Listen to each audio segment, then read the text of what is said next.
Tout le monde te parle du traitement d'objection comme le Graal. Les pires coachs te disent qu'il y a des éléments exacts à dire pendant le traitement des objections, ce qui est une vaste connerie. Aujourd'hui, on va pas parler du traitement d'objections, mais de la prévention des objections, c'est-à-dire comment faire en sorte de les éviter à la fin de l'appel, comment faire en sorte de fluidifier ton closing pour pouvoir encaisser plus de chiffre d'affaires et que tu sois CEO, entrepreneur, marketeur, directeur commercial, tu vas voir que tu vas retrouver énormément de valeur à l'intérieur de cette vidéo parce que la prévention des objections, ça n'est pas que le sujet des commerciaux. Bon, là, je te parle des objections comme si c'était quelque chose de mauvais, quelque chose de négatif et de néfaste. Non, il y a des objections qui sont ce qu'on va appeler des buying questions, c'est-à-dire des questions d'achat qui vont être des simples précisions et voire même une marque d'engagement pour le prospect. Par contre, il y a des objections qui peuvent être des réels freins et qui vont complètement bloquer ta vente si soit tu ne les as pas anticipées, soit tu n'arrives pas à les traiter.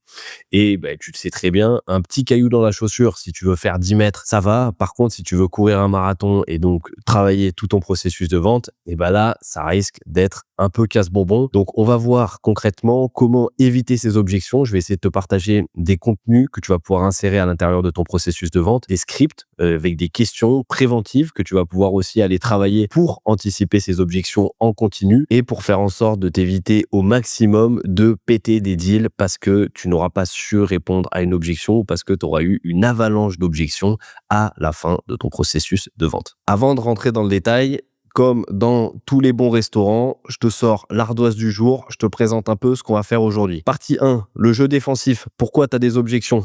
Ça, c'est le problème. C'est le jeu défensif. C'est 95% des commerciaux qui le gèrent comme ça. Ensuite, on va voir les 3 niveaux d'objection. Quelles sont les typologies d'objections que tu vas avoir systématiquement, lesquelles sont bonnes, lesquelles sont moins bonnes et lesquelles fracassent tes deals à la fin et font que tu ne closes pas et que tu vas finir sous un pont. La 3e partie, c'est le process de prévention. Donc là, process de prévention, 1, l'identification de tes objections. B, la partie immunité et 3e petit point, le marketing. Comment le marketing va pouvoir travailler pour éviter les objections. 4, pré-dessert, c'est même ça va être le dessert.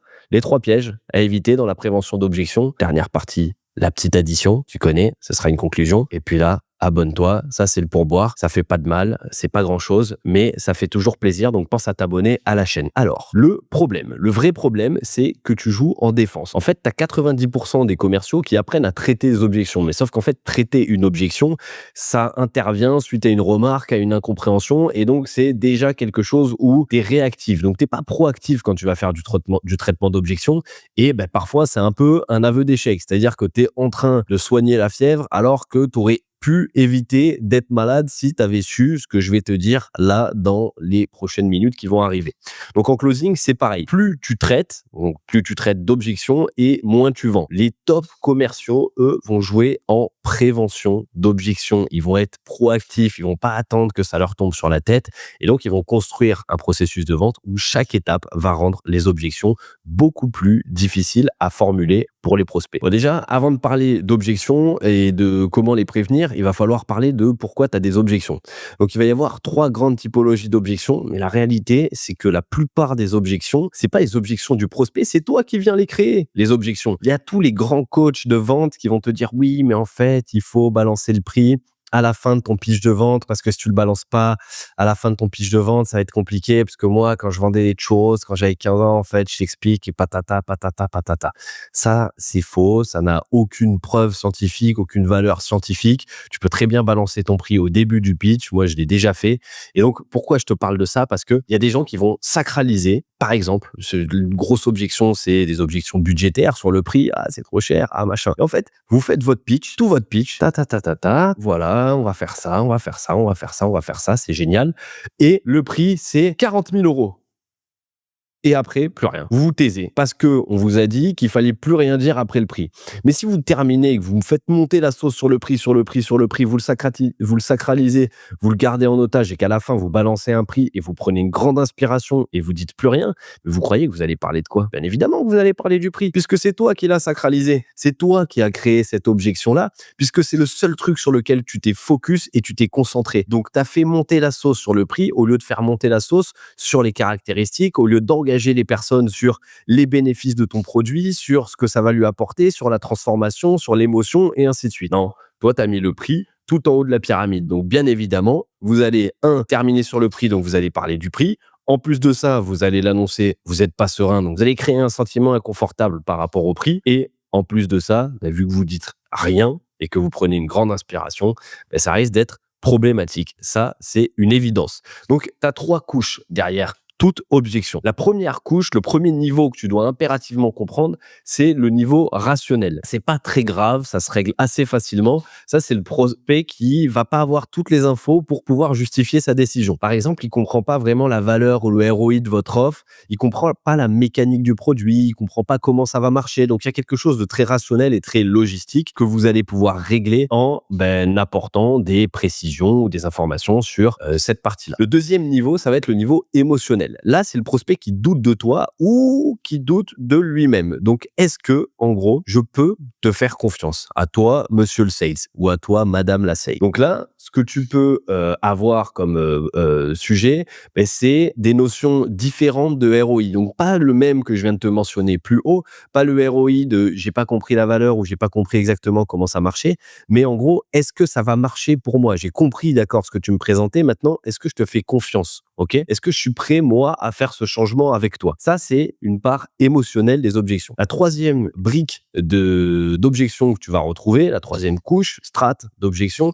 c'est le niveau identitaire. Donc là, c'est la partie la plus profonde. OK? En gros, la question, c'est est-ce que cette décision colle avec la personne que je crois être en tant qu'entrepreneur, en tant que décideur, en tant que CMO, peu importe. Je te prends un exemple, le dirigeant qui pense qu'il doit pas se faire accompagner parce qu'il doit être capable de résoudre ça seul, et forcément, il va refuser une solution, même pertinente, parce que dans son identité d'entrepreneur ou d'entrepreneuse, pour sa personne, il faut qu'il sache faire les choses seul. Et donc là, c'est très compliqué parce qu'il va falloir aller chercher beaucoup plus loin. Donc, si tu ne traites pas ces 3 niveaux dans ton process, tu fabriques des objections sans t'en rendre compte. Maintenant, comment on va faire pour prévenir les objections? Vous vous rappelez là sur la petite ardoise, là, on va arriver au processus de prévention des objections avec la première partie sur l'identification des objections. OK? Comment on va venir cartographier les objections? Comment on va avoir un radar, en fait, anticipatif? Avant de pouvoir prévenir les objections et savoir quelle objection tu vas devoir prévenir, il va déjà falloir pouvoir les identifier pour pouvoir les neutraliser. Si tu as déjà des appels, tu vas tout simplement ouvrir un Google Sheet, tu vas noter toutes tes objections sur ton Google Sheet, OK? Toutes les objections que tu vas avoir d'habitude, et tu vas pouvoir mettre une deuxième colonne avec fréquence. À chaque fois que tu as une objection, tu vas mettre un petit numéro en plus à côté de cette objection. Donc, tu vas avoir des classiques, je dois y réfléchir, c'est pas le bon moment, c'est trop cher, et ainsi de suite. OK? Tu vas voir qu'il y a 80% des objections qui reviennent systématiquement et qui sont toujours les mêmes. OK? Et tu viens noter, donc tu vas avoir une fréquence d'objections que tu reçois au niveau de tes appels. Si tu es sales, tu peux très bien le faire sans demander la permission même à ton directeur commercial, qui est très certainement très con s'il dirait non d'ailleurs de faire ça. Tu peux lui en parler, ce sera une initiative, je pense, qui sera valorisée. Et si il ne veut pas que tu fasses ça, tu me l'envoies et je m'en occupe. Voilà. Si tu débutes et que tu n'as pas d'appel, ça peut arriver, tu as envie peut-être de faire du traitement d'objections, de la prévention d'objections, mais tu n'as pas encore d'appel, donc tu sais pas trop, en fait, les objections que tu vas avoir. Là, ce que tu peux faire, c'est utiliser l'intelligence artificielle de la bonne manière, c'est-à-dire, tu vas dire, je suis tel ICP, donc ton ICP, la personne à qui tu vas parler, quelle objection je pourrais faire remonter ou qu'est-ce qui pourrait m'empêcher d'acheter telle solution? Et là, tu viens intégrer ta solution. Et là, ChatGPT va te dire les objections qui remonteraient éventuellement de la part d'un prospect qui pourrait être dans un processus de vente avec toi. Donc là, on a identifié les objections, on sait sur quoi on va tomber. Maintenant, comment on va pouvoir immuniser, en gros, vacciner le prospect pendant le process pour éviter qu'il puisse mentionner ses objections à la fin des appels. OK? Donc l'idée vraiment, c'est d'aller le vacciner, de lui mettre une petite dose comme ça pour les bons souvenirs. J'espère que je vais pas me faire sauter la vidéo YouTube avec ces conneries parce que j'ai juste utilisé ce mot de voilà, avec la picouse. Je sais pas ce qu'on a le droit de faire ou pas sur YouTube. Mais bon, on verra. Au pire, je vous l'enverrai en privé la vidéo. Voilà. Si ça saute, et ceux qui l'ont vu, mettez des likes et des commentaires. Pensez à vous abonner aussi. Hein. Ça, c'est le pourboire, donc ça fait plaisir. Donc, tu vas injecter les 3 antidotes qui sont les suivants dans ton processus commercial. Le premier, ça va être les questions préventives. Donc là, les questions préventives, en fait, ça va être la plus puissante des armes, clairement, pour pouvoir anticiper les objections. C'est que tu réponds pas à une objection, tu fais naître la réflexion avant même qu'elle n'existe. Exemple, si ton objection principale, c'est « on verra plus tard ». OK? Et ben dès la découverte avec ton prospect, donc tu attends pas le closing pour balancer cette, question, tu vas pouvoir lui dire, par exemple: «Beh, tu sais, il m'arrive souvent de parler à des entrepreneurs qui vont repousser des décisions importantes parce qu'ils ont déjà, 1000 priorités comme plein d'entrepreneurs. Mais souvent, c'est justement ça qui les empêche de régler leurs vrais problèmes. Donc je voulais savoir, toi, de ton côté, est-ce que tu es plutôt du genre à agir quand tu vois des problèmes clairs dans ta boîte et qui sont identifiés? Ou est-ce que tu es plutôt du genre à attendre le bon timing ou que le timing soit parfait et à repousser les décisions à plusieurs mois? Là, cette question, elle fait très mal parce qu'elle vient toucher à l'identité de la personne. Et tu viens faire poser la question et amener la personne à se positionner entre tiens, je suis un doueur et non, je prends des décisions.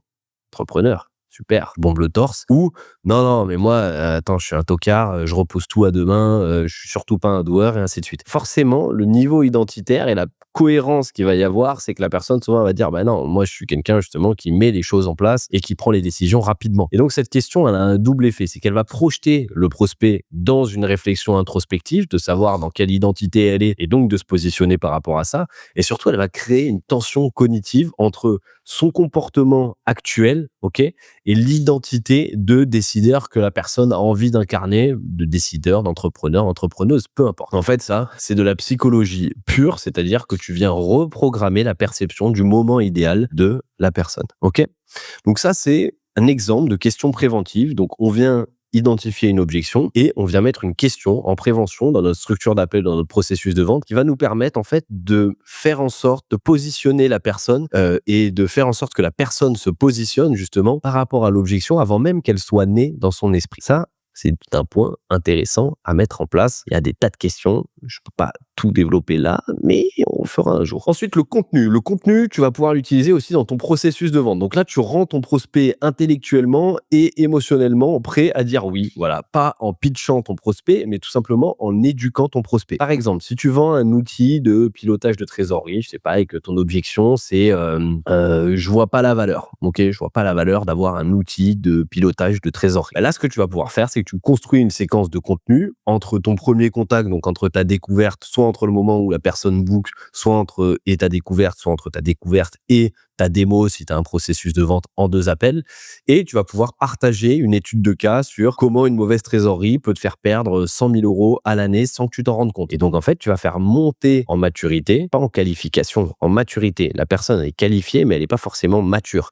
Et donc là, tu vas faire monter la personne en maturité sur ces niveaux-là. Et donc, il va davantage voir la valeur de régler cette problématique et ainsi de suite. Et tu vas pouvoir avancer de cette manière.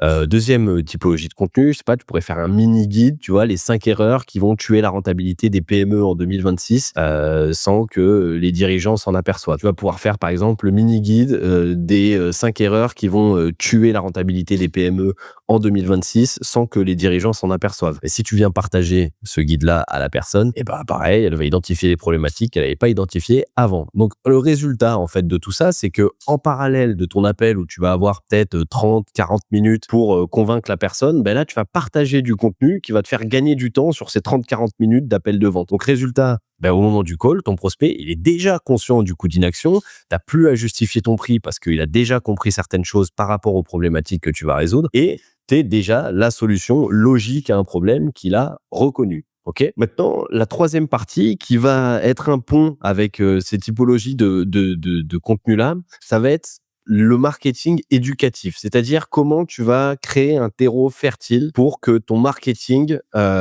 fasse monter le niveau de tension du prospect avant qu'il puisse prendre un appel. Donc en fait, le rôle du marketing, c'est de simplifier la vie des sales et pour ça, il faut comprendre la vie de sales et il faut que le sales comprenne le marketing. Mais si tu as une vraie connaissance de ton ICP, de ses problématiques, des sujets aujourd'hui qu'il va avoir, eh ben, tu vas pouvoir rabâcher un message à la personne avant qu'elle prenne un rendez-vous qui va faire que quand elle prend le rendez-vous, en fait, elle est déjà dans un niveau d'intention qui va être élevé. Donc, chaque post, chaque contenu, eh ben, doit préparer les croyances de ton marché. Donc, en fait, tu dois te poser la question avec quelles croyances j'ai envie que mon prospect arrive sur l'appel, tout simplement. Il y a plein de solutions qui s'offrent à lui et quelles croyances j'ai envie que la personne ait. Par exemple, le niveau de croyance, si vous vendez, je sais pas, du setting, eh ben, la personne, elle va avoir plein d'exemples de canaux d'acquisition en tête. Si vous vendez du setting sur LinkedIn, il faut qu'elle croie que LinkedIn est une bonne plateforme pour pouvoir faire du setting, que LinkedIn est un bon canal d'acquisition et que le setting va être intéressant pour faire de l'acquisition. Si déjà elle a ça,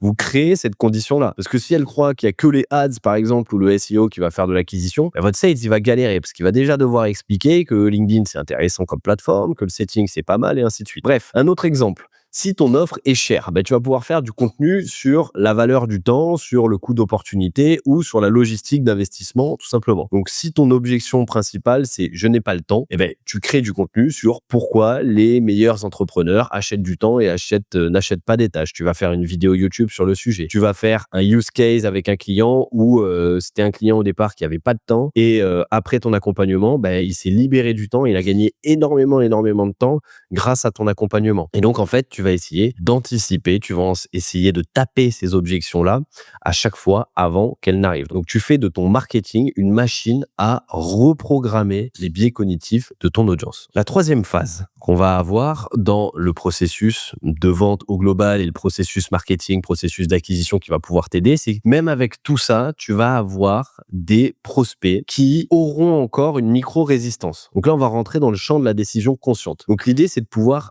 activer la décision le plus rapidement possible. Donc, tu vas les aider à justifier eux-mêmes leur achat. Je te prends un exemple. Tu peux poser la question à ton prospect, est-ce que si tu as une objection autour du ROI, souvent, d'accord, la personne, elle te dit, non, mais moi, je sais pas si investir, c'est intéressant pour moi d'investir dans une solution. Bref, tu vas poser la question, tu vas dire, selon toi, est-ce que ça vaudrait le coup d'investir 10 000 euros pour éliminer ton problème d'acquisition dont tu me parlais tout à l'heure et surtout te rapprocher des plus 50% de croissance que tu envisages sur l'année prochaine? Quand il dit oui, ok, parce que tu vas poser cette question avant même qu'il te mentionne les problématiques de ROI, tu vas lui demander si pour lui, ça vaudrait le coup d'investir 10 000 si c'est pour en gagner 50, 60 000. Donc forcément, il va dire oui. Donc là, tu vas demander pourquoi. Et donc là, en fait, la personne, pourquoi tu penses que ce serait une bonne décision d'investir? Là, la personne, ce qu'elle va faire, c'est qu'elle va devenir son propre avocat, l'avocat de sa propre décision. Et là, c'est fini. Tu vends plus, en fait. Tu viens juste valider un raisonnement interne. Et c'est ça le principe d'auto-persuasion, c'est que la conviction est 5 fois plus forte quand elle vient du prospect lui-même. Pour rappel, il y a 3 niveaux de persuasion. Le premier, c'est la persuasion du sales comme on l'imagine. C'est-à-dire, je t'envoie des arguments, je te démonte, je te boxe, etc., machin, j'envoie plein de trucs. C'est génial, mais ça crée de la réactance. C'est-à-dire, ça rentre par une oreille, ça sort par l'autre. Les gens n'ont qu'une envie, c'est de se barrer de la boutique et de se barrer du call parce qu'on n'en peut plus. Ensuite, le deuxième niveau de persuasion, ça va être la persuasion, on va dire, qui est plus consultative. Tu vas te mettre du même côté de la table que ton prospect et tu vas lui dire, voilà, moi, si j'étais à ta place, voilà peut-être que je ferais, voilà ce qui pourrait être intéressant de faire et ainsi de suite. Donc, tu vas lui apporter du conseil, de la recommandation. Et le troisième niveau de persuasion, qui est le plus puissant, c'est la partie socratique, ok, c'est le questionnement. Donc, c'est l'auto-persuasion. Ça va être poser des questions à la personne pour qu'elle-même se donne les réponses, un peu comme un psychologue, et que derrière, elle vienne renforcer ses décisions par ce questionnement. Maintenant que tu as les approches où tu vois que tu peux faire des trucs avec ton marketing, tu peux faire des trucs avec ton contenu, tu peux mettre en place des questions à l'intérieur de ton processus de vente, tu sais comment tu vas pouvoir identifier les objections et donc pas te faire avoir à chaque fois, ok? Tu t'évites, tu fais en sorte, on a la flemme, on est des flemmards, donc quand on est un flemmard, ce qu'on fait, c'est que on essaye de se faciliter la vie et de mettre en place les bonnes ressources en amont. Maintenant, quels pièges tu vas pouvoir éviter ou quels pièges sont à éviter quand tu fais de la prévention d'objections? Le premier, c'est d'essayer de tuer toutes les objections, c'est-à-dire de tuer les objections qui sont pas encore nées. Donc en fait, l'idée, c'est pas de tuer les objections. L'idée, c'est de faire en sorte qu'elles n'apparaissent pas, de mettre en place les conditions pour qu'elles n'apparaissent pas. S'il y a une objection qui doit sortir, laisse-la arriver. Il faut pas que tu essayes de pointer du doigt une objection qui ne va pas arriver ou qui n'est pas arrivée, parce que parfois, tu vas juste mettre en tête des choses à la personne auxquelles elle n'avait pas forcément pensé. Et donc, tu vas créer encore une fois des objections et retomber dans ces problématiques. Un autre piège, c'est de croire que c'est une question de script, croire que le script va systématiquement te sauver. Non, il faut avoir un sens du timing, il faut que tu puisses designer justement la conversation en fonction de ce que la personne va te dire, comment tu vas lire entre les lignes, comment tu vas comprendre ce que la personne te dit et comment tu vas pouvoir réagir avec empathie et pouvoir anticiper au bon moment, OK? Il y a des timings pour poser des questions, il y a des tonalités pour poser des questions et ça, tu dois aussi le comprendre. Ce que tu veux, c'est un process fluide. C'est pas une récitation d'un script. L'autre sujet, ben ouais, c'est vouloir en fait tout prévenir. Certaines objections, elles sont saines et elles valident que ton prospect réfléchit. Donc, il vaut mieux une décision qui est prise et qui est bonne et qui est réfléchie par le prospect plutôt que une décision à l'arraché comme ça, où tu vas devoir entraîner, qui va entraîner très certainement un remboursement parce que la personne en fait était pas sûre de sa décision et ainsi de suite. Ton but, c'est de supprimer les objections mécaniques, les automatismes comme ça, en créant des bonnes conditions. C'est pas de supprimer la réflexion humaine au global. Donc ça, c'est hyper important. Bref, moi, ma philosophie personnelle, c'est qu'on est tous des flemmards, surtout les sales. Donc là, on est au moment de l'addition, tu l'as compris, qui va être la conclusion. C'est qu'on est tous des flemmards. On est des sales, on est des entrepreneurs. Donc nous, notre but, c'est d'arriver à un objectif dans un temps limité, avec des ressources limitées. Et on peut pas prendre 10 000 calls par jour, ok? On a une limite à un moment de temps qui fait qu'on peut pas tout prendre. Ton équipe aussi a une limite, mes sales ont une équipe, mes sales ont une limite, mais les personnes qui sont dans ma boîte ont une limite. Et ben moi, je veux leur faciliter la vie au maximum. Donc comment tu vas pouvoir avoir un effet de levier?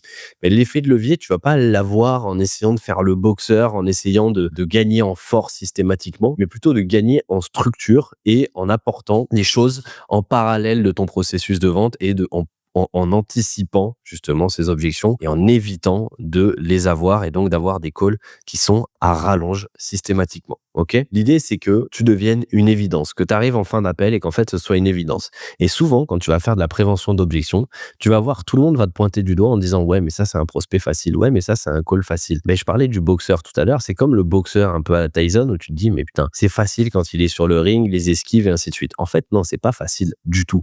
C'est lui qui se rend le combat facile parce que il maîtrise, parce que il s'est entraîné, parce qu'il a créé des automatismes. Et c'est ce niveau-là qu'on veut absolument atteindre en tant que sales.